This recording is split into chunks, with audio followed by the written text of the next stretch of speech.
ಎಲ್ಲರಿಗೂ ನಮಸ್ಕಾರ. ಗುರುದೀಕ್ಷಾ ಅಕಾಡೆಮಿ ಪ್ರಸ್ತುತಪಡಿಸುವ ದ ಹಿಂದೂ ಕನ್ನಡ ವಿಶ್ಲೇಷಣೆ ಕಾರ್ಯಕ್ರಮಕ್ಕೆ ತಮಗೆಲ್ಲ ಸ್ವಾಗತ. ಈ ದಿನ ನಾವು ದ ಹಿಂದೂ ಹಾಗೂ ಡೆಕ್ಕನ್ ಹೆರಾಲ್ಡ್ ನ್ಯೂಸ್ ಪೇಪರ್ನಲ್ಲಿ ಬಂದಿರುವಂತಹ ಕೆಲವು ಇಂಪಾರ್ಟೆಂಟ್ ಆರ್ಟಿಕಲ್ಸ್ಗಳನ್ನು ನೋಡಲಿದ್ದೇವೆ. ಈ ದಿನದ ಮೊದಲ ಆರ್ಟಿಕಲ್ ಬಂದು IIIT B's research dwells into tackling renewable energy's toughest problems. ಈ ಭಾರತದ ಶಕ್ತಿ ಬೇಡಿಕೆ ಏನಿದೆ, ನಮಗೆಲ್ಲ ಗೊತ್ತಿರೋ ಹಾಗೆಯೇ ಭಾರತದಲ್ಲಿ ಬೇಕಾಗಿರುವಂತಹ ಇಂಧನದ ಬೇಡಿಕೆ ಏನಿದೆ ಅಥವಾ ವಿದ್ಯುತ್ತಿನ ಬೇಡಿಕೆ ಏನಿದೆ ಅದು ದಿನದಿಂದ ದಿನಕ್ಕೆ ಹೆಚ್ಚಾಗ್ತಾನೆ ಇದೆ. ಅಂದರೆ ಈ ಏನು ಎಲೆಕ್ಟ್ರಿಸಿಟಿ ಡಿಮ್ಯಾಂಡ್ ಇರ್ಬೋದು ಅದು ಹೆಚ್ಚಾಗ್ತಾ ಇದೆ ಅಂತ ಹೇಳ್ಬೋದು. ಯಾವ ರೀತಿಯಾಗಿ ಯಾಕೆ ಹೆಚ್ಚಾಗ್ತಾ ಇದೆ ಅಂದರೆ, ಒಂದು ನಾವು ಮನೆಗಳಲ್ಲಿ ಬಳಸೋದಿರ್ಬೋದು, ಇಲ್ಲ ಕಾರ್ಖಾನೆಗಳು ಇಂಡಸ್ಟ್ರೀಸಲ್ಲಿ ಕೂಡ ಈ ಒಂದು ವಿದ್ಯುತ್ತಿನ ಬೇಡಿಕೆ ಹೆಚ್ಚಾಗ್ತಾ ಇದೆ. ಇದರ ಕಾರಣ ಏನಾಗ್ತದೆ, ಭಾರತದಲ್ಲಿ ಓವರಾಲ್ ನಾವು ನೋಡಿದಾಗ ವಿದ್ಯುತ್ತಿನ ಬೇಡಿಕೆ ಹೆಚ್ಚಾಗ್ತದೆ. ಸೊ ಯಾವಾಗ ವಿದ್ಯುತ್ತಿನ ಬೇಡಿಕೆ ಹೆಚ್ಚಾಗ್ತದೆ, ಇದರಿಂದ ನಮಗೆ ಬೇಕಾಗಿರುವಂಥ ಇಂಧನದ ಬೇಡಿಕೆ ಅಥವಾ ಫ್ಯೂಯಲ್ಸ್ನ ಬೇಡಿಕೆ ಕೂಡ ನಮಗೆ ಹೆಚ್ಚಾಗ್ತಾ ಇದೆ ಅಂತ ಹೇಳ್ಬೋದು. ಈಗ ನಾವು ಈ ಫ್ಯೂಯಲ್ಸ್ ಬಗ್ಗೆ ನೋಡೋದಕ್ಕೋದ್ರೆ, ಹೆಚ್ಚಿನದಾಗಿ ಭಾರತದಲ್ಲಿ ನಾವು ಯೂಸ್ ಮಾಡ್ತಾ ಇರುವಂತಹದ್ದು ಬಂದು ಫಾಸಿಲ್ ಫ್ಯೂಯಲ್ಸ್ ಅಂತ ಹೇಳ್ಬೋದು. ಸೊ ಈ ಫಾಸಿಲ್ ಫ್ಯೂಯಲ್ಸ್ ಏನಿದೆ ಅಥವಾ ಏನು ನಾನ್ ರಿನ್ಯೂಯಬಲ್ ಎನರ್ಜಿ ಏನಿದೆ, ನಾನ್ ರಿನ್ಯೂಯಬಲ್ ಸೋರ್ಸಸ್ ಆಫ್ ಫ್ಯೂಯಲ್ಸ್ ಏನಿದೆ ಅದನ್ನು ನಾವು ಯೂಸ್ ಮಾಡ್ತಾ ಇದ್ದೀವಿ. ಸೊ ಇದರಿಂದ ಏನಾಗ್ತಾ ಇದೆ ಅಂತಂದರೆ, ಗ್ಲೋಬಲ್ ವಾರ್ಮಿಂಗ್ ಇರ್ಬೋದು ಅಥವಾ ಕ್ಲೈಮೇಟ್ ಚೇಂಜ್, ಹವಾಮಾನ ಬದಲಾವಣೆ ಕೂಡ ಹೆಚ್ಚಾಗ್ತಾ ಇದೆ. ಈಗ ಈ ಎಲ್ಲ ಅಂದರೆ ಈ ಕ್ಲೈಮೇಟ್ ಚೇಂಜ್ ಹೆಚ್ಚಾಗ್ತಾ ಇರುವಂತಹ ಕಾರಣ ನಮಗೆಲ್ಲ ತಿಳಿದಿರೋ ಹಾಗೆ ಪ್ಯಾರಿಸ್ ಅಗ್ರಿಮೆಂಟ್ ಏನಿದೆ 2015ರಲ್ಲಿ ಆದಂತಹ ಪ್ಯಾರಿಸ್ ಅಗ್ರಿಮೆಂಟ್ ಏನಿದೆ, ಇದರಲ್ಲಿ ದೇಶಗಳು ಕೆಲವೊಂದು ಕೆಲವೊಂದು ಪ್ರಾಮಿಸ್ಗಳನ್ನು ಮಾಡಿದೆ ಅಂತ ಹೇಳ್ಬೋದು.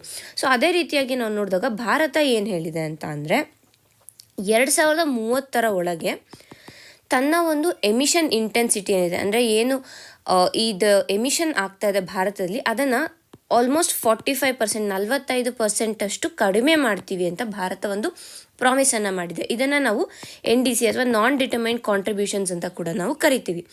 ಮತ್ತು ಇದರ ಜೊತೆಗೆ ಲಾಂಗ್ ಟರ್ಮಲ್ಲಿ ನಾವು ನೋಡೋಕ್ಕೆ ಹೋದರೆ 2070 ವೇಳೆಗೆ ನೆಟ್ ಝೀರೋ ಎಮಿಷನ್, ಅಂದರೆ ನಾವು ಭಾರತದಲ್ಲಿ ಯಾವುದೇ ರೀತಿಯಾದ ಎಮಿಷನ್ ಆಗುವುದಿಲ್ಲ ಅನ್ನುವಂಥ ಒಂದು ಪ್ರಾಮಿಸನ್ನು ಭಾರತ ಮಾಡಿದೆ. ಸೊ ಈ ಎಲ್ಲ ನಿಟ್ಟಿನಿಂದ ಏನಾಗುತ್ತೆ ಅಂದರೆ, ನಾವು ಫಾಸಿಲ್ ಫ್ಯೂಯಲ್ಸ್ನಿಂದ ರಿನ್ಯೂಯಬಲ್ ಎನರ್ಜಿ ಅಥವಾ ರಿನ್ಯೂಯಬಲ್ ಫ್ಯೂಯಲ್ಸ್ ಕಡೆಗೆ ನಾವು ಹೋಗಬೇಕಾಗತ್ತೆ. ಸೊ ಈ ಒಂದು ಟ್ರಾನ್ಸಿಷನ್ ಏನಿದೆ, ಈ ಒಂದು ಬದಲಾವಣೆ ಏನಿದೆ, ಆ ಬದಲಾವಣೆ ಬಹಳ ಕಷ್ಟಕರವಾದದ್ದು ಭಾರತಕ್ಕೆ ಅಂತ ಹೇಳ್ಬೋದು. ಯಾಕೆ ಅಂದರೆ, ಮೊದಲ ರೀಸನ್ ಬಂದು ಕಾಸ್ಟ್. ಈ ಏನು ಫಾಸಿಲ್ ಫ್ಯೂಯಲಿಂದ ರಿನ್ಯೂಯಬಲ್ ಎನರ್ಜಿಗೆ ನಾವು ಬದಲಾವಣೆ ಮಾಡ್ಕೋಬೇಕಂತಂದರೆ, ಅಲ್ಲಿ ಕೆಲವೊಂದು ಇಂಡಸ್ಟ್ರಿಗಳು, ಕಾರ್ಖಾನೆಗಳು ಬರಬೇಕಾಗುತ್ತೆ, ಇಲ್ಲ ಕೆಲವೊಂದು ಎಕ್ವಿಪ್ಮೆಂಟ್ಸ್, ಮಿಷಿನ್ಗಳು ಬರಬೇಕಾಗುತ್ತೆ. ಸೊ ಈ ಎಲ್ಲದರ ಒಂದು ಕಾಸ್ಟ್ ಜಾಸ್ತಿ ಆಗುತ್ತೆ. ಇದೆಲ್ಲದರ ಜೊತೆಗೆ ಭಾರತದಲ್ಲಿ ಕೋಲ್ ಏನಿದೆ, ಕಲ್ಲಿದ್ದಲು ಆರಾಮಾಗಿ ಸಿಗುತ್ತೆ. ಆದರೆ ರಿನ್ಯೂಯಬಲ್ ಎನರ್ಜಿ ಬೇಕು ಅಂತಂದರೆ, ಈಗ ಫಾರ್ ಎಕ್ಸಾಂಪಲ್ ರಿನ್ಯೂಯಬಲ್ ಎನರ್ಜಿ ಅಂದರೆ ಏನಾಗುತ್ತೆ ಅಂದರೆ, ಸೌರಶಕ್ತಿ ಇರ್ಬೋದು, ಇಲ್ಲ ಅಂತಂದರೆ ವಿಂಡ್ ಎನರ್ಜಿ ಏನಿದೆ ಅದಿರ್ಬೋದು. ಈ ಎಲ್ಲದನ್ನು ನಾವು ಹಾರ್ವೆಸ್ಟ್ ಮಾಡಬೇಕು ಅಥವಾ ಇದೆಲ್ಲದರಿಂದ ನಾವು ವಿದ್ಯುತ್ತನ್ನು ಉತ್ಪಾದನೆ ಮಾಡಬೇಕು ಅಂತಂದರೆ ಕೆಲವೊಂದು ತಂತ್ರಜ್ಞಾನಗಳು ಬೇಕಾಗುತ್ತೆ. ಸೊ ಆ ತಂತ್ರಜ್ಞಾನಗಳನ್ನು ಅಥವಾ ಆ ಮಷೀನ್ಗಳನ್ನು ನಾವು ತಗೋಬೇಕು ಅಥವಾ ಭಾರತ ಡೆವಲಪ್ ಮಾಡಬೇಕು ಅಂತಂದರೆ ಅದರ ಒಂದು ವೆಚ್ಚ ಹೆಚ್ಚಾಗುತ್ತೆ. ಮತ್ತು ಎರಡನೇದಾಗಿ ನೋಡಿದ್ರೆ, ಭಾರತ ಒಂದು ಟ್ರಾಪಿಕಲ್ ನೇಷನ್ ಅಂತ ಹೇಳ್ತೀವಿ. ಅಂದರೆ ಏನು, ಇಲ್ಲಿ ಸೌರಶಕ್ತಿ ಯಾವಾಗಲೂ ಸಿಗುತ್ತೆ ಅಂತ ಹೇಳ್ತೀವಿ. ಆದರೆ ಏನಾಗುತ್ತೆ ಅಂದರೆ, ಹಲವಾರು ಬಾರಿ ಈ ಮೋಡ ಕವಿದ ವಾತಾವರಣ ಆ ರೀತಿಯಾಗಿ ಇದ್ದಾಗ ಆ ವಿದ್ಯುತ್ ಉತ್ಪಾದನೆ ಏನಿದೆ ಅಥವಾ ಆ ಒಂದು ಸೌರಶಕ್ತಿಯಿಂದ ನಾವು ಏನು ಎನರ್ಜಿಯನ್ನು ಪಡ್ಕೋಬೇಕು ಅಂತ ಇರ್ತೀವಿ ಅದು ಕಡಿಮೆ ಆಗುತ್ತೆ. ಅಂದರೆ ಔಟ್ಪುಟ್, ಸೋಲಾರ್ ಎನರ್ಜಿಯ ಔಟ್ಪುಟ್ ಏನಿದೆ ಆ ಔಟ್ಪುಟ್ ಕಡಿಮೆ ಆಗುತ್ತೆ. ಸೊ ಅದು ಕೂಡ ಒಂದು ಕನ್ಸಿಡರ್ ಮಾಡಬೇಕಾಗಿರುವಂತಹ ವಿಷಯ. ಸೊ ಇಲ್ಲಿ ನಾವು ಏನು ನೋಡ್ಬೋದು ಅಂತಂದರೆ, ಈ ಬದಲಾವಣೆ, ಈ ಟ್ರಾನ್ಸಿಷನ್ ಏನಿದೆ, ಈ ಟ್ರಾನ್ಸಿಷನನ್ನು ನಾವು ನಿಭಾಯಿಸಬೇಕು. ಅದರ ಜೊತೆಗೆ ಕಾಸ್ಟನ್ನು ಕೂಡ ನಾವು ಕಡಿಮೆ ಮಾಡಬೇಕು. ಈ ಏನು ವೆಚ್ಚ ಆಗ್ತದೆ ಅದನ್ನು ಕಡಿಮೆ ಮಾಡಬೇಕು. ಅದರ ಜೊತೆಗೆ ರಿಲಯಬಲ್ ಎನರ್ಜಿಯನ್ನು ಉತ್ಪಾದನೆ ಮಾಡಬೇಕು. ಸೊ ಇವಾಗ ಭಾರತಕ್ಕೆ ಚಾಲೆಂಜ್ ಇರೋದು ಒಂದು ವೆಚ್ಚ, ಒಂದು ಕಾಸ್ಟು, ಮತ್ತೊಂದು ರಿಲಯಬಲ್ ಅಂದರೆ ಒಂದು ನಂಬಿಕಾರ್ಹವಾದಂಥ ಒಂದು ವಿದ್ಯುತ್ತನ್ನು ನಾವು ಉತ್ಪಾದನೆ ಮಾಡಬೇಕು ಅಥವಾ ಒಂದು ಎನರ್ಜಿಯನ್ನು ನಾವು ಪ್ರೊಡ್ಯೂಸ್ ಮಾಡಬೇಕು. ಸೊ ಹಾಗಾಗಿ ಏನಾಗುತ್ತೆ, ಕಾಸ್ಟ್ ಆ್ಯಂಡ್ ರಿಲಯಬಿಲಿಟಿ ಈ ಎರಡೂ ಕೂಡ ಭಾರತಕ್ಕೆ ಬಹುಮುಖ್ಯವಾದ ಒಂದು ಅಂಶಗಳು ಅಥವಾ ಚಾಲೆಂಜ್ ಅಂತಲೇ ಹೇಳ್ಬೋದು. ಈ ಒಂದು ಚಾಲೆಂಜನ್ನು ಬಗೆಹರಿಸಲು IIIT ಬಿ ಅವರು ಒಂದು ರಿಸರ್ಚನ್ನು ಕಂಡಕ್ಟ್ ಮಾಡ್ತಿದ್ದಾರೆ. ಇಲ್ಲಿ ಮಷಿನ್ ಲರ್ನಿಂಗ್ ಮತ್ತು ಗಣಿತಶಾಸ್ತ್ರ ಇವೆರಡನ್ನು ಬಳಸ್ಕೊಂಡು ಯಾವ ರೀತಿಯಾಗಿ ರಿನ್ಯೂಯಬಲ್ ಎನರ್ಜಿ ಏನಿದೆ ಅದನ್ನು ಎಷ್ಟು ಉತ್ಪಾದನೆ ಆಗುತ್ತೆ ಅಂತ ನಿಖರವಾಗಿ ಊಹಿಸಲು ಈ ಒಂದು ರಿಸರ್ಚನ್ನು ಅವರು ಕಂಡಕ್ಟ್ ಮಾಡ್ತಾ ಇದ್ದಾರೆ ಅಂತ ಹೇಳ್ಬೋದು. ಈ ರಿಸರ್ಚ್ನಲ್ಲಿ ಕೆಲವು ಮಾದರಿಗಳಿವೆ. ಅದರಿಂದ ಏನಾಗ್ತದೆ ಅಂದರೆ ಒಂದು ಕಡೆ ಕಾಸ್ಟ್ ಯಾವ ರೀತಿಯಾಗಿ ಕಡಿಮೆ ಮಾಡಬೇಕು, ಮತ್ತೊಂದು ಕಡೆ ಯಾವ ರೀತಿಯಾಗಿ ಕಾರ್ಬನ್ನನ್ನು ಕಡಿತಗೊಳಿಸಬಹುದು ಅನ್ನೋದು ಕೂಡ ಇಲ್ಲಿ ನಮಗೆ ತಿಳಿಯುತ್ತೆ. ಸೊ ಈ ಹೇಗೆ ಕಾಸ್ಟ್ ಮತ್ತು ಕಾರ್ಬನನ್ನು ಕಡಿತಗೊಳಿಸಬೇಕು ಅಂತ ಮಾದರಿಯನ್ನು ಡೆವಲಪ್ ಮಾಡುವಾಗ ಅವರು ಏನ ಬಳಸಿದ್ದಾರೆ ಅಂತಂದರೆ ಭಾರತದಿಂದ ದೊರೆತಿರುವಂತಹ ಡೇಟಾ ಏನಿದೆ ಆ ಡೇಟಾ ಇರ್ಬೋದು, ಇಲ್ಲ ಮತ್ತು ಜರ್ಮನಿಯಿಂದ ಡೇಟಾವನ್ನು ಕಲೆಕ್ಟ್ ಮಾಡ್ಕೊಂಡಿದ್ದಾರೆ, ಮತ್ತು ಅಮೇರಿಕಾದಿಂದ ಡೇಟಾವನ್ನು ಕಲೆಕ್ಟ್ ಮಾಡ್ಕೊಂಡಿದ್ದಾರೆ. ಈ ಮೂರೂ ದೇಶಗಳ ಡೇಟಾವನ್ನು ಅವರು ಬಳಸ್ಕೊಂಡು ಭಾರತದಲ್ಲಿ ಇದುವರೆಗೂ ಯಾವ ರೀತಿಯಾಗಿ ಹವಾಮಾನ ಬದಲಾವಣೆ ಆಗಿದೆ, ಅಂದರೆ ಈಗ ದಿನದಿಂದ ದಿನಕ್ಕೆ ಯಾವ ರೀತಿಯಾಗಿ ವೈವಿಧ್ಯತೆಯನ್ನು ಕಂಡಿದೆ, ಇದನ್ನೆಲ್ಲನೂ ಕೂಡ ಈ ಡೇಟಾ ಮುಖಾಂತರ ಒಂದು ಮಾಡೆಲ್ ಆಗಿ ಪರಿವರ್ತಿಸಿದ್ದಾರೆ ಯೂಸಿಂಗ್ ಮಷಿನ್ ಲರ್ನಿಂಗ್. ಸೊ ಈ ರೀತಿಯಾದ ಒಂದು ಹೊಸ ಹೊಸ ಆವಿಷ್ಕಾರಗಳಿಂದ ಅಥವಾ ಹೊಸ ಹೊಸ ರಿಸರ್ಚಿಂದ ಇನೋವೇಷನ್ಸಿಂದ ಏನಾಗುತ್ತೆ ಅಂದರೆ ಭಾರತದ ಈ ಗೋಲ್ಗಳು ನಾವು ಏನು ಮಾತಾಡಿದ್ವಿ, ಈ ಏನು NDCಗಳಿದೆ ಭಾರತದ್ದು, ಇದನ್ನು ಮುಟ್ಟಲು ಅಂದರೆ ಬೇಗ ರೀಚ್ ಆಗೋಕ್ಕೆ ಹೆಲ್ಪ್ ಆಗುತ್ತೆ ಅನ್ನೋದು ಈ ಒಂದು ಆರ್ಟಿಕಲ್ನಿಂದ ನಮಗೆ ತಿಳಿಯುವಂಥ ಇನ್ಫಾರ್ಮೇಷನ್. ಮುಂದಿನ ಆರ್ಟಿಕಲ್ ನೋಡೋಣ. Teenagers have a Ferrari brain with bicycle brakes says author and resilience coach.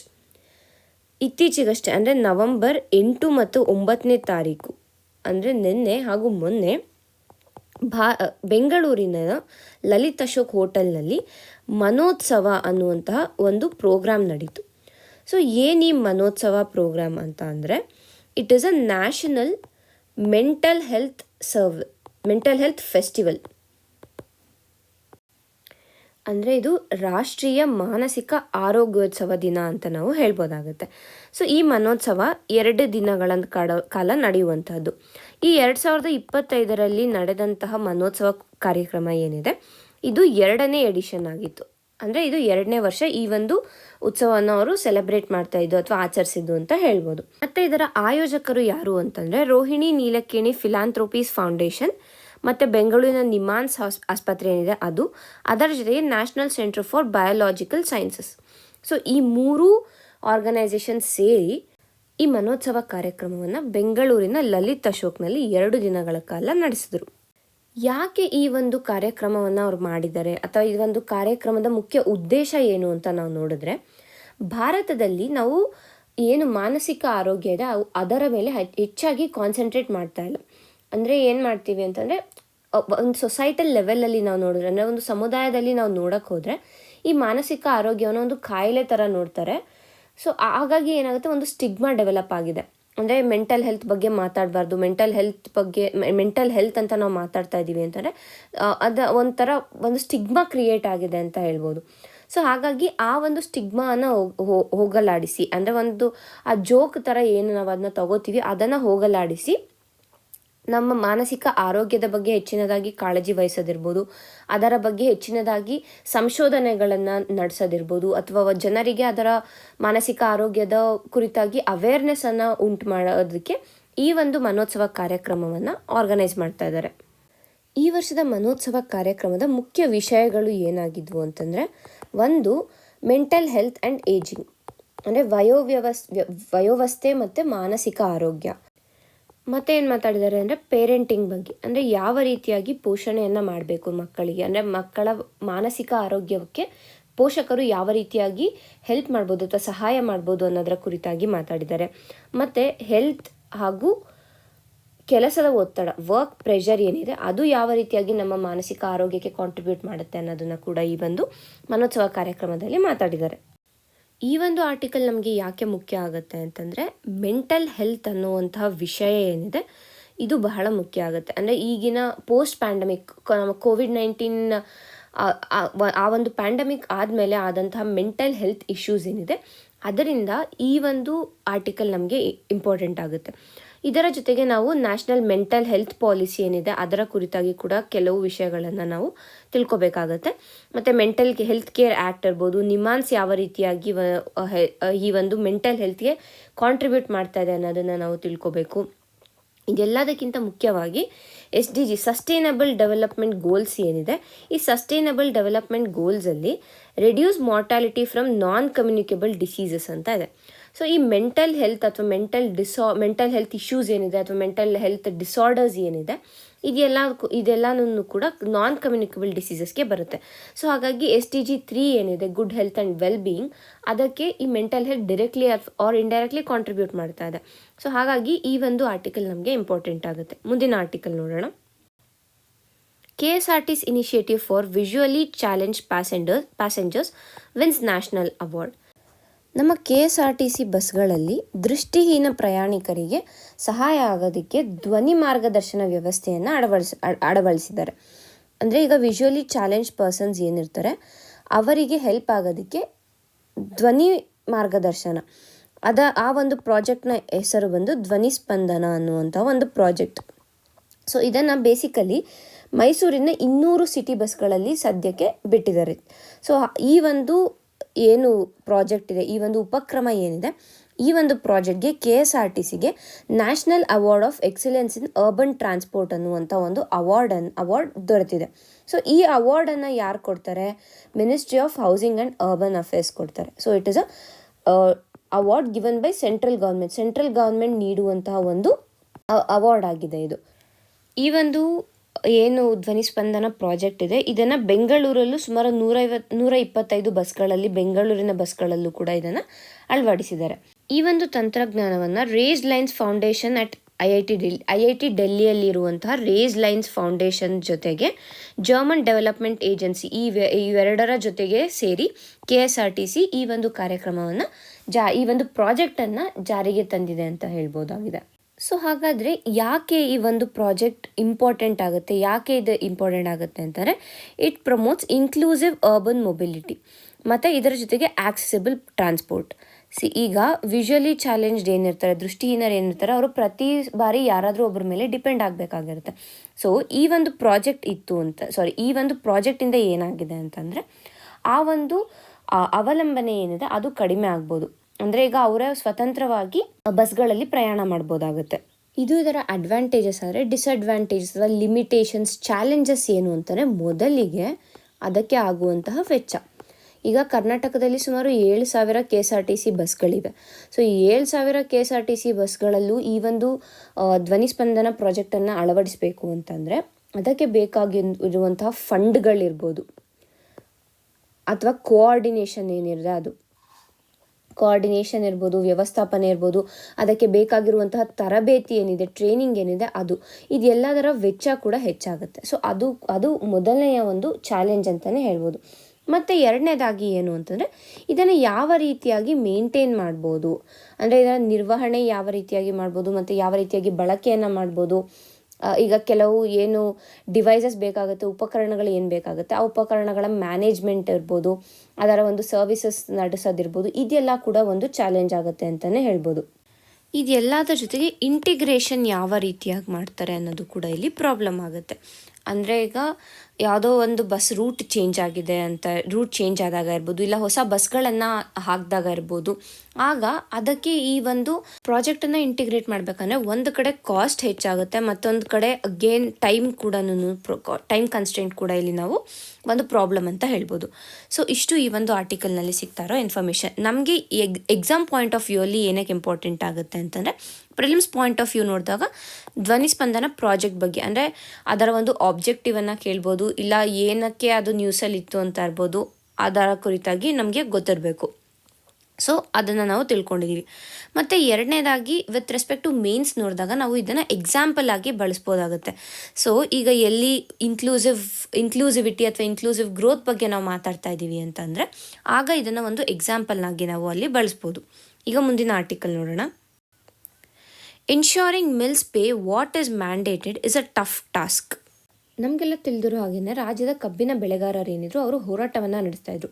ಅವರ ಒಂದು ಡಿಮ್ಯಾಂಡ್ ಏನಿತ್ತು ಅಂದರೆ ಪ್ರತಿ ಟನ್ ಕಬ್ಬಿಗೆ 3,500 ರೂಪಾಯಿಯಷ್ಟು FRPಯನ್ನು ಕೊಡಬೇಕು ಅನ್ನೋದು ಅವರ ಒಂದು ಡಿಮ್ಯಾಂಡ್ ಆಗಿತ್ತು. ಆದರೆ ಇದನ್ನು ರಾಜ್ಯ ಸರ್ಕಾರ ಒಪ್ಪಲಿಲ್ಲ. ಯಾಕೆ ಅಂತಂದರೆ ಮೊದಲಿಗೆ ಬಂದು ರಾಜ್ಯದಲ್ಲಿರುವಂತಹ ಮಿಲ್ಗಳೇನಿದೆ ಹಲವಾರು ಪ್ರಭಾವಿ ವ್ಯಕ್ತಿಗಳು ಈ ಮಿಲ್ಗಳ ಓನರ್ಗಳಾಗಿದ್ದಾರೆ. ಅಂದರೆ ರಾಜಕೀಯದಲ್ಲಿ ಇರ್ಬೋದು ಅವರು, ಇಲ್ಲ ಅಂತಂದರೆ ಬೇರೆ ರೀತಿಯಾಗಿ ಒಟ್ಟಲ್ಲಿ ಪ್ರಭಾವಿ ವ್ಯಕ್ತಿಗಳಿಂದರೆ ಅವರು ಈ ಮಿಲ್ಗಳ ಓನರ್ಗಳಾಗಿದ್ದಾರೆ. ಸೊ ಆದ್ದರಿಂದ ಏನಾಗ್ತದೆ, ಆ ಮಿಲ್ ಓನರ್ಗಳು ಕೊಡಬೇಕಾದಂತಹ ಒಂದು ಪಾವತಿ ಏನಿದೆ ಆ ಪಾವತಿಯನ್ನು ಅವರು ಸರಿಯಾಗಿ ಮಾಡ್ತಾ ಇಲ್ಲ. ಹಾಗಾಗಿ ರಾಜ್ಯ ಸರ್ಕಾರ ಏನು ಮಾಡಿದೆ ಅಂತಂದರೆ, ಈಗ ಇದನ್ನು 3,300 ರೂಪಾಯಿ ಪರ್ ಟನ್ನಾಗಿ ಬದಲಾವಣೆ ಮಾಡಿದೆ. ಅಂದರೆ 3,500 ರೈತರ ಡಿಮ್ಯಾಂಡ್ ಆಗಿತ್ತು, ಆದರೆ ರಾಜ್ಯ ಸರ್ಕಾರ ಒಪ್ಕೊಂಡಿರೋದು 3,300 ರೂಪಾಯಿ ಪರ್ ಟನ್ಗೆ ಅಂತ ಒಪ್ಕೊಂಡಿದೆ. ಅದರಲ್ಲೂ ಏನು ಅಂತಂದರೆ, ಇದರಲ್ಲೇ 50 ರೂಪಾಯಿ ಸ್ಟೇಟ್ ಗವರ್ನಮೆಂಟ್ ಕೊಡಬೇಕು ರಾಜ್ಯ ಸರ್ಕಾರ, ಇನ್ನು 50 ರೂಪಾಯಿ ಮಿಲ್ ಓನರ್ಗಳು ಕೊಡಬೇಕು ಅನ್ನೋದು ಇದರಲ್ಲಿ ಷರತ್ತಾಗಿ ಇನ್ಕ್ಲೂಡ್ ಆಗಿದೆ. ಸೊ ಇಷ್ಟು ಇದರಲ್ಲಿ ಸಿಕ್ಕುವಂಥ ಬೇಸಿಕ್ ಇನ್ಫಾರ್ಮೇಷನ್. ಮತ್ತು ಇಲ್ಲಿ ನಾವು ಬೇಸಿಕ್ಸ್ಗೆ ಹೋಗೋದಾದರೆ FRP ಬಗ್ಗೆ ನಮಗೆ ಗೊತ್ತಿರಬೇಕು. ಏನು ಈ FRP ಅಂತಂದರೆ, ಈ FRP ಏನಿದೆ, it is the minimum price mills must pay to sugar cane farmers. ಈಗ ರೈತರು ಬಂದು ಈ ಫಾರ್ಮರ್ಸ್ ಏನಿದ್ದಾರೆ ಇವರು ಮಿಲ್ಗಳಿಗೆ ಕಬ್ಬನ್ನು ಕೊಡ್ತಾರೆ, ಅಂದರೆ ಕಬ್ಬನ್ನು ಮಾರಾಟ ಮಾಡ್ತಾರೆ. ಸೊ ಈ ಮಿಲ್ ಓನರ್ಗಳು ಇಂತಿಷ್ಟು ಅಂದರೆ ಮಿನಿಮಮ್ ಇಷ್ಟು ಅವರಿಗೆ ಕೊಡಲೇಬೇಕು, ಇಷ್ಟು ಪಾವತಿಯನ್ನು ಮಾಡಬೇಕು ಅಂತ ಇರುತ್ತೆ. ಅಂದರೆ ಪರ್ ಟನ್ಗೆ ಇಷ್ಟು ಅಂದರೆ ಒಂದು ಮಿನಿಮಮ್ ಮಿನಿಮಮ್ ಕಾಸ್ಟ್ ಏನು ಫಿಕ್ಸ್ ಮಾಡಿರ್ತಾರೆ, ಆ ಮಿನಿಮಮ್ ಕಾಸ್ಟನ್ನು ನಾವು ಫೇರ್ ರೆನ್ಯುಮರೇಟಿವ್ ಪ್ರೈಸ್ ಅಂತ ಕರಿತೀವಿ. ಸೊ ಈ ವರ್ಷ ಈಗಾಗಲೇ ನಾನು ಹೇಳಿರೋ ಥರ 3,300 ರೂಪಾಯಿ ಪರ್ ಟನ್ ಅಂತ ಫಿಕ್ಸ್ ಮಾಡಿದರೆ, ಕಳೆದ ವರ್ಷ 2024ರಲ್ಲಿ ಇದು 3,400 ರೂಪಾಯಿ ಪರ್ ಟನ್ಗಳಾಗಿ ಇತ್ತು. ಆದರೆ ಈ ವರ್ಷ ಇದು 3,300 ರೂಪಾಯಿ ಪರ್ ಟನ್ ಪ್ಲಸ್ ಇದರ ಜೊತೆಗೆ 10.25% ರಿಕವರಿ ದರ ಅಂತ ಕೂಡ ಅವರು ಆ್ಯಡ್ ಮಾಡಿದ್ದಾರೆ. ಮತ್ತು ಯಾಕೆ ಈ ಒಂದು ರೈತರು 3,500 ರೂಪಾಯಿಗಳನ್ನು ಅಷ್ಟು ಬೇಡಿಕೆಯನ್ನು ಇಟ್ಟಿದ್ದಾರೆ ಅಂತಂದರೆ, ಮೇಯ್ನಾಗಿ ಕಬ್ಬಿಗೆ ಆಗುವಂಥ ಕಾಸ್ಟ್ ಏನಿದೆ ಅದು ಬಹಳ ಹೆಚ್ಚು. ಈ ಒಂದು ಕಾಸ್ಟನ್ನು ಧಾರವಾಡದ ಅಗ್ರಿಕಲ್ಚರಲ್ ಯೂನಿವರ್ಸಿಟಿ ಏನಿದೆ ಆ ಕಾಸ್ಟ್ಗಳ ಕುರಿತಾಗಿ ಒಂದು ಸಂಶೋಧನೆಯನ್ನು, ಒಂದು ರಿಸರ್ಚ್ ಅಥವಾ ಒಂದು ಸ್ಟಡಿಯನ್ನು ಮಾಡಿದೆ ಅಂತ ಹೇಳ್ಬೋದು. ಆ ಸ್ಟಡಿಯಲ್ಲಿ ಏನು ತಿಳಿದಿದೆ ಅಂತ ಅಂದರೆ, 1 ಎಕರೆ ಕಬ್ಬನ್ನು ಬೆಳಿಬೇಕು ಅಂತಂದರೆ, ಅದು ಸ್ವಂತ ಜಮೀನಿನಲ್ಲಿ ಬೆಳಿಬೇಕು ಅಂದರೆ ಸುಮಾರು 55,000 ಆಗುತ್ತೆ. ಬಾಡಿಗೆ ಜಮೀನು ಅಥವಾ ಲೀಸ್ ಜಮೀನಲ್ಲಿ ಆದರೆ ಇದು 80,000ವರೆಗೂ ಹೋಗುತ್ತೆ ಅಂತ ಹೇಳ್ಬೋದು. ಸೊ ಈ ಕಾಸ್ಟನ್ನು ರೈತರು ರಿಕವರ್ ಮಾಡ್ಕೋಬೇಕು ಅಂತಂದರೆ ಅವರಿಗೆ FRP ಏನಿದೆ ಆ FRP ಕೂಡ ಹೆಚ್ಚಾಗಬೇಕು. ಸೊ ಅದನ್ನು ಈ ಒಂದು ಸ್ಟಡಿ ಮುಖಾಂತರ ಅವರು ಪ್ರೂವ್ ಮಾಡ್ಬೋದು. ಮತ್ತು ಇಲ್ಲಿ ಒಂದು ಸಜೆಷನ್ ಏನು ಕೊಡ್ತಾ ಇದ್ದಾರೆ ಅಂತಂದರೆ, ಈ ಕಬ್ಬಿಗೆ ಬದಲಾಗಿ ಆಲ್ಟರ್ನೇಟ್ ಕ್ರಾಪ್ಸ್ಗಳನ್ನು ಬೆಳಿಬೋದು. ಅಂದರೆ ಈಗ ಕಬ್ಬು ಎಷ್ಟು ಉತ್ಪಾದನೆ ಕೊಡ್ತಾ ಇದೆ ಅಷ್ಟೇ ಉತ್ಪಾದನೆ ಕೊಡುವಂತಹ ಬೇರೆ ಕ್ರಾಪ್ಗಳು ಆದರೆ ಕಡಿಮೆ ಟೈಮಲ್ಲಿರಬೇಕು. ಈಗ ಫಾರ್ ಎಕ್ಸಾಂಪಲ್ ನಾವು ನೋಡಿದ್ರೆ ಕಬ್ಬಿನ ಇಳುವರಿ ಟೈಮ್ ಏನಿದೆ ಇದು ಅಪ್ರಾಕ್ಸಿಮೇಟ್ಲಿ 12 ಮಂತ್ಸ್ ಅಥವಾ 1 ವರ್ಷ ಅಂತ ಹೇಳ್ಬೋದು. ಅದೇ ಅಂದರೆ ರೈತರು 1 ವರ್ಷದವರೆಗೂ ಬೇರೆ ಬೆಳೆಗಳನ್ನು ಹಾಕೋಕ್ಕಾಗೋದಿಲ್ಲ. ಅದೊಂದು ಪ್ರಾಬ್ಲಮ್ ಆಗುತ್ತೆ. ಮತ್ತು ಇದೇನಂತೀವಿ ಟೈಮ್, ಬೇರೆ ಕ್ರಾಪ್ ಹಾಕೋಕ್ಕಾಗಲ್ಲ. ಮತ್ತು ಎರಡನೇದಾಗಿ ನೀರಿನ ರಿಕ್ವೈರ್ಮೆಂಟ್ ಕೂಡ ಹೆಚ್ಚಿರುತ್ತೆ ಕಬ್ಬಿಗೆ. ಸೊ ಇದೆಲ್ಲ ಪ್ರಾಬ್ಲಮ್ ಸ್ಟಾರ್ಟ್ ಆಗುತ್ತೆ. ಅದೇ ಇದಕ್ಕೆ ಬದಲಾಗಿ ಬೇರೆ ಕ್ರಾಪ್ಗಳು ಅಂದರೆ ಫಾರ್ ಎಕ್ಸಾಂಪಲ್ ಜೋಳ ಇರ್ಬೋದು. ಅಂದರೆ ಜೋಳನ ರೆಡ್ ಸಾರ್ಗಮ್ ಅಂತ ಹೇಳ್ತೀವಿ. ಸೊ ಈ ಒಂದು ಜೋಳ ಏನಿದೆ, ಈ ಜೋಳನ ನಾವು ಯೂಸ್ ಮಾಡಿದ್ರೆ, ಇದು ಯಾವ ಜೋಳ? ಕೆಂಪು ಜೋಳ ಏನಿದೆ ಇದರ ಒಂದು ಟೈಮ್ ಪೀರಿಯಡ್ ಅಥವಾ ಏನು ಇಳುವರಿಯ ಒಂದು ಏನು ಟೈಮ್ ಇದೆ ಅದು ಕೇವಲ 90 ದಿನಗಳು, ಅಂದರೆ ಅಪ್ರಾಕ್ಸಿಮೇಟಾಗಿ ಒಂದು 3 ತಿಂಗಳು ಅಂತ ನಾವು ಅಂದ್ಕೋಬೋದು. ಸೊ ಇಲ್ಲಿ ನಾವು ಕಬ್ಬಿಗೆ 1 ವರ್ಷ ಕೊಡುವಂತಹ ಟೈಮ್ ಏನಿದೆ ಇಲ್ಲಿ ಕೇವಲ 3 ತಿಂಗಳು, ಆದರೆ ಅಷ್ಟೇ ಔಟ್ಪುಟ್ ಕೊಡುತ್ತೆ. ಓಕೆನಾ? ಸೊ ಅಂದರೆ ಏನು ಮಾಡಬೇಕು ರೈತರು ಅಂದರೆ ಈ ಆಲ್ಟರ್ನೇಟ್ ಕ್ರಾಪ್ಸ್ಗಳಿಗೆ ಹೋಗಬೇಕು ಅಂತ ಕೂಡ ಇಲ್ಲಿ ಒಂದು ಸಜೆಷನನ್ನು ಕೊಡ್ತಾ ಇದ್ದಾರೆ. ಅಂದರೆ ಜೋಳಕ್ಕೆ ಕೊಡುವಂತಹ ಅಷ್ಟು ಟೈಮ್ ಅಥವಾ ಅಷ್ಟು ಇನ್ಪುಟ್ಗಳೇನಿದೆ ಅದಕ್ಕೆ ಬದಲಾಗಿ ಜೋಳಕ್ಕೆ ಬದಲಾಗಿ ಆಲ್ಟರ್ನೇಟ್ ಕ್ರಾಪ್ಸನ್ನು ಕೂಡ ಇಲ್ಲಿ ಪ್ರೊಡ್ಯೂಸ್ ಮಾಡಿದ್ರೆ ಒಂದು ಕಡೆ ನಮಗೆ ಆ ಒಂದು ಜೋಳದ ಔಟ್ಪುಟ್ ಏನಿದೆ ಅದು ಹೆಚ್ಚಾಗ್ತಾ ಇರೋ ಕಾರಣ ನಮಗೆ ಶುಗರ್ ಪ್ರೈಸಸ್ ಕಡಿಮೆ ಆಗ್ತದೆ. ಈಗ ಸಪ್ಲೈ ಜಾಸ್ತಿ ಇತ್ತು ಅಂತಂದರೆ ನಮಗೆಲ್ಲ ಗೊತ್ತಿರೋ ಹಾಗೆ ಡಿಮ್ಯಾಂಡ್ ಕಡಿಮೆ ಆಗುತ್ತೆ. ಕರೆಕ್ಟ್ ಅಲ್ವಾ? ಸೊ ಯಾವಾಗ ಶುಗರ್ ಕೇನ್ ಅಥವಾ ಕಬ್ಬಿನ ಒಂದು ಸಪ್ಲೈ ಜಾಸ್ತಿ ಆಗುತ್ತೆ, ಅದಕ್ಕೆ ಸಿಗುವಂತಹ ಡಿಮ್ಯಾಂಡ್ ಕಡಿಮೆ ಆಗ್ತಾ ಹೋಗುತ್ತೆ. ಸೊ ಹಾಗಾಗಿ ಅದು ಏನು ಮಾಡ್ಬೋದು ಕೆಲವು ರೈತರುಗಳು ಈ ಒಂದು ಆಲ್ಟರ್ನೇಟ್ ಕ್ರಾಪ್ಸ್ಗಳಿಗೆ ಹೋಗ್ಬೋದು. ಸೊ ಅದರಿಂದ ಏನಾಗುತ್ತೆ, ಒಂದು ಕಡೆ ಅವರು ಮಾಡುವಂತಹ ವೆಚ್ಚ ಕಡಿಮೆ ಆದರೆ ಮತ್ತೊಂದು ಕಡೆ ಪ್ರೊಡಕ್ಷನ್ ಕೂಡ ಜಾಸ್ತಿ ಆಗುತ್ತೆ ಅಂತ ಹೇಳ್ಬೋದು. ಮುಂದಿನ ಆರ್ಟಿಕಲ್ ನೋಡೋಣ. ಬೆಂಗಳೂರು ಬಿಸ್ನೆಸ್ ಓನರ್ಸ್ ಆಸ್ ಟು ರಿಜಿಸ್ಟರ್ ಅಂಡರ್ ಪೂರ್ವನಗರ ಪಾಲಿಕೆ ನಡೆ ಕ್ಯಾಂಪೇನ್. ಬೆಂಗಳೂರಿನ ಈಸ್ಟ್ ಸಿಟಿ ಕಾರ್ಪೊರೇಷನ್ ಏನಿದೆ ಈ ಒಂದು ಕಾರ್ಪೊರೇಷನ್ ಹೊಸದಾದ ಒಂದು ಪ್ರೋಗ್ರಾಮನ್ನು ಸ್ಟಾರ್ಟ್ ಮಾಡ್ತಾ ಇದ್ದಾರೆ.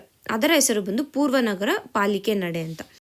ಇದರ ಮುಖ್ಯ ಉದ್ದೇಶ ಏನು ಅಂತಂದರೆ, ಏನು ವಾಣಿಜ್ಯ ಉದ್ಯಮಗಳು ನಡೀತಾ ಇದೆ ಅದಕ್ಕೆ ಲೈಸೆನ್ಸನ್ನು ಕೊಡೋದು, ಸ್ಪೆಷಲ್ ಟ್ರೇಡ್ ಲೈಸೆನ್ಸನ್ನು ಕೊಡುವಂತಹದ್ದು ಈ ಒಂದು ಇನಿಷಿಯೇಟಿವ್ನ ಮುಖ್ಯ ಉದ್ದೇಶ ಆಗಿದೆ. ಯಾಕೆ ಲೈಸೆನ್ಸ್ ಏನಕ್ಕೆ ಕೊಡ್ತಾರೆ? ಲೈಸೆನ್ಸ್ ಇದೆ, ಒಂದು ಉದ್ಯಮ ನಡೀತಾ ಇದೆ, ಅದಕ್ಕೆ ಲೈಸೆನ್ಸ್ ಇದೆ ಅಂತಂದರೆ ಅಲ್ಲಿ ಎಲ್ಲ ರೀತಿಯಾದ ಸೇಫ್ಟಿ ಪ್ರೋಟೋಕಾಲ್ಸನ್ನು ಫಾಲೋ ಮಾಡ್ತಾ ಇದ್ದಾರೆ ಅಂತ. ಅಂದರೆ ಈಗ ಸೇಫ್ಟಿ ಪ್ರೋಟೋಕಾಲ್ಸ್ ಅಂತ ಬಂದರೆ ಬರೀ ಕನ್ಸ್ಯೂಮರ್ಸ್ ಅಂದರೆ ಗ್ರಾಹಕರ ಸೇಫ್ಟಿ ಅಷ್ಟೇ ಅಲ್ದಿರ ಅಲ್ಲಿರುವಂಥ ವರ್ಕರ್ ಸೇಫ್ಟಿ ಕೂಡ ಇಂಪಾರ್ಟೆಂಟ್ ಆಗುತ್ತೆ. ಸೊ ಒಂದು ಉದ್ಯಮಕ್ಕೆ ಲೈಸೆನ್ಸ್ ಸಿಗ್ತಾ ಇದೆ ಅಂದರೆ ಒಂದು ಕಡೆ ಸೇಫ್ಟಿ ಪ್ರೋಟೋಕಾಲ್ಸ್ ಇರ್ಬೋದು, ಮತ್ತು ಅದು ಗವರ್ನಮೆಂಟ್ ರೂಲ್ಸನ್ನು ಫಾಲೋ ಮಾಡ್ತಾ ಇದೆಯಾ ಇಲ್ವಾ. ಅಂದರೆ ಈಗ ಕೆಲವು ಫುಡ್ ಶಾಪ್ ಅಂತ ಹೋದರೆ ನಾವು ಅಲ್ಲಿ ಫುಡ್ ಲೈಸೆನ್ಸ್ ಇದೆಯಾ ಇಲ್ವಾ, ಅಥವಾ ಆ ಫುಡ್ ಸೇಫ್ಟಿ ರೂಲ್ಸ್ ಎಲ್ಲನೂ ಆ ಒಂದು ಅಂಗಡಿ ಫಾಲೋ ಮಾಡ್ತಾ ಇದೆಯಾ ಇಲ್ವಾ, ಇದೆಲ್ಲ ಚೆಕ್ ಮಾಡಿ ಲೈಸೆನ್ಸನ್ನು ಕೊಡೋದು. ಸೊ ಏನಾಗುತ್ತೆ ಅಂತಂದರೆ ಈಗ ಒಂದು ಲೈಸೆನ್ಸ್ ಸಿಗಬೇಕು ಅಂತಂದರೆ ಇದರ ಪ್ರೋಟೋಕಾಲ್ಸ್ ಇಷ್ಟೆಲ್ಲ ಸ್ಟ್ರಿಕ್ಟ್ ಇರುವಂತಹ ಕಾರಣ ಒಂದು ಕಡೆ ಟೈಮ್ ಪೀರಿಯಡ್ ಜಾಸ್ತಿ, ಮತ್ತೊಂದು ಕಡೆ ಸ್ಟ್ರಿಕ್ಟರ್ ರೆಗ್ಯುಲೇಷನ್ಸ್ ಇರುತ್ತೆ. ಸೊ ಯಾವಾಗ ಸ್ಟ್ರಿಕ್ಟ್ ರೆಗ್ಯುಲೇಷನ್ಸ್ ಇರುತ್ತೆ ಜನ ಅದಕ್ಕೆ ಅಪ್ಲೈ ಮಾಡೋದಕ್ಕೆ ಹೋಗೋದಿಲ್ಲ. ಮತ್ತು ಇನ್ನೊಂದು ಆ ಒಂದು ಪ್ರಾಸೆಸ್ ಏನಿದೆ, ಲೈಸೆನ್ಸ್ ಸಿಗುವಂಥ ಪ್ರಾಸೆಸ್ ಏನಿದೆ ಆ ಪ್ರಾಸೆಸ್ಸು ಕೂಡ ದೊಡ್ಡದಾಗಿರುತ್ತೆ. ಸೊ ಅಂದರೆ ಇಟ್ ಈಸ್ ಲಾರ್ಜ್ ಪ್ಲಸ್ ಕಷ್ಟಕರವಾಗಿ ಕೂಡ ಇರುವಂತಹ ಕಾರಣ ಹಲವು ಬಾರಿ ಈ ಲೈಸೆನ್ಸ್ಗಳನ್ನು ತಗೊಳ್ದಿರೇ ಜನ ಒಂದು ವ್ಯಾಪಾರಗಳನ್ನು ಮಾಡ್ತಾ ಇರ್ತಾರೆ. ಸೊ ಇದೆಲ್ಲದನ್ನು ಕಡಿಮೆ ಮಾಡೋದಕ್ಕೋಸ್ಕರ ಈ ಒಂದು ಇನಿಷಿಯೇಟಿವನ್ನು ಸ್ಟಾರ್ಟ್ ಮಾಡಿದ್ದಾರೆ.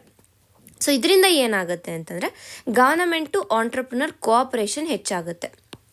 ಇದು ಒಂದು ಅಡ್ವಾಂಟೇಜ್ ಅಂತ ಹೇಳ್ಬೋದು. ಮತ್ತೊಂದು ಅಡ್ವಾಂಟೇಜ್ ಏನು ಅಂತಂದರೆ ಲೈಸೆನ್ಸ್ನ ಟೈಮ್ ಪೀರಿಯಡ್ ಏನಿದೆ ಈ ಟೈಮ್ ಪೀರಿಯಡ್ನ ಕೂಡ ಅವರು ರೆಡ್ಯೂಸ್ ಮಾಡಿದ್ದಾರೆ. ಹೇಗೆ, ಈ ಒಂದು 6 ದಿನಗಳ ಕಾಲ ಈ ಒಂದು ಏನು ಇನಿಷಿಯೇಟಿವ್ ನಡೀತಾ ಇದೆ ಇದು ನವಂಬರ್ 10ರಿಂದ ನವಂಬರ್ 15ರವರೆಗೆ ನಡೀತಾ ಇದೆ. ಸೊ 6 ದಿನಗಳ ಕಾಲ ಈ ಒಂದು ಇನಿಷಿಯೇಟಿವ್ ನಡೀತಾ ಇದೆ. ಈ ಇನಿಷಿಯೇಟಿವಲ್ಲಿ ಏನು ಮಾಡ್ತಾ ಇದ್ದಾರೆ ಅವರು ಅಂತಾರೆ, ಒಂದೇ ದಿನಕ್ಕೇನೆ ಸಿಂಗಲ್ ಡೇ ಅಲ್ಲೇನೆ ಆ ಒಂದು ಲೈಸೆನ್ಸನ್ನು ಇಶ್ಯೂ ಮಾಡ್ತಾ ಇದ್ದಾರೆ. ಪ್ಲಸ್ ಡಾಕ್ಯುಮೆಂಟ್ಸ್ ಏನೇನು ಡಾಕ್ಯುಮೆಂಟ್ಸ್ ಬೇಕು ಅಂತಂದರೆ ಎಲೆಕ್ಟ್ರಿಸಿಟಿ ಬಿಲ್ ಬೇಕು, ರೆಂಟಲ್ ಅಗ್ರಿಮೆಂಟ್ ಬೇಕು, ಮತ್ತು ಆ ಒಂದು ಲೊಕೇಶನನ್ನು ಆ ಒಂದು ಬಿಸ್ನೆಸ್ನ GPS ಲೊಕೇಶನ್ ಬೇಕು. ಈ 3 ಡಾಕ್ಯುಮೆಂಟ್ಸ್ ಇದ್ದರೆ ಸಾಕು ಲೈಸೆನ್ಸನ್ನು ಕೊಡ್ತಾ ಇದ್ದಾರೆ.